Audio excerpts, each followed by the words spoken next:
Oui, alors cette œuvre elle a un titre vraiment important, il s'appelle Point de rosée.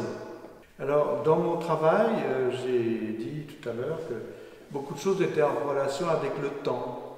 Le temps de la mémoire, le temps géologique, l'instant. Moi je ne pars pas avec l'idée que je vais faire que des œuvres sur le temps, mais comme par hasard, il y a toujours quelque chose qui arrive. Donc ça veut dire que cette logique, elle est complètement liée à quelque chose qui est le fil d'Ariane qui relie toutes les œuvres. Il y a quelque chose qui revient tout le temps, c'est cette notion du temps. Alors le point, qu'est-ce que c'est que le point de rosée? C'est une chose qui est très intéressante sur un plan atmosphérique. C'est que tous les jours, à la même heure, à peu près à la même heure, froidure de la nuit rencontre les premiers rayons du soleil, se produit pendant un laps de temps très très court l'apparition d'un moment qu'on appelle point de rosée. C'est le moment où la rosée apparaît. Les phénomènes naturels de cet ordre-là, qui sont extrêmement fugitifs, c'est très passionnant. J'ai voulu faire cette œuvre, qui est une sorte de construction, ça se présente un peu comme un grand capteur hygrométrique, qui est censé capter la rosée. En fait, naturellement, ça ne marche pas. Ça marche sur un plan imaginaire, dans la fonction imaginaire que je lui attribue.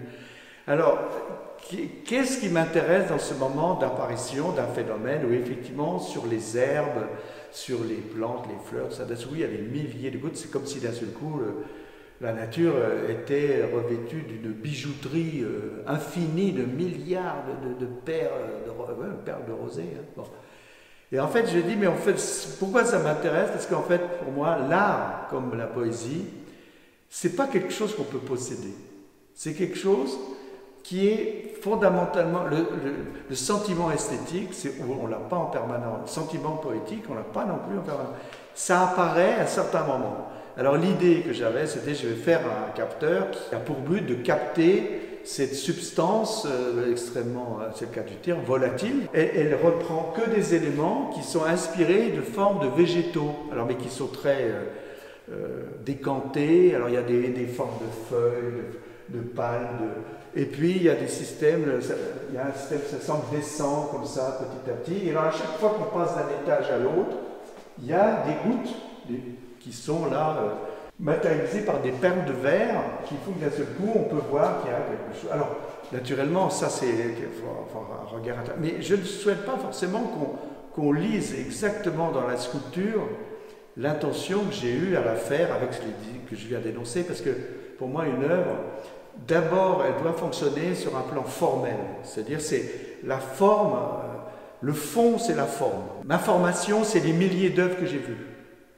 Alors ces œuvres, je les ai oubliées, mais elles m'ont construit un regard qui se maintient dans l'exigence des proportions, des formes, des volumes, des rapports, des masses, des contrastes, des choses comme ça. Alors bon, il y a des gens qui ont vu des choses en rapport avec certaines œuvres de Giacometti, comme la coupe à l'œil, par exemple. Mais enfin, en tout cas, c'était ça, l'idée, c'était de matérialiser quelque chose qui parle de ce moment extrêmement fugitif où notre corps, notre vie est à l'épreuve d'un moment poétique.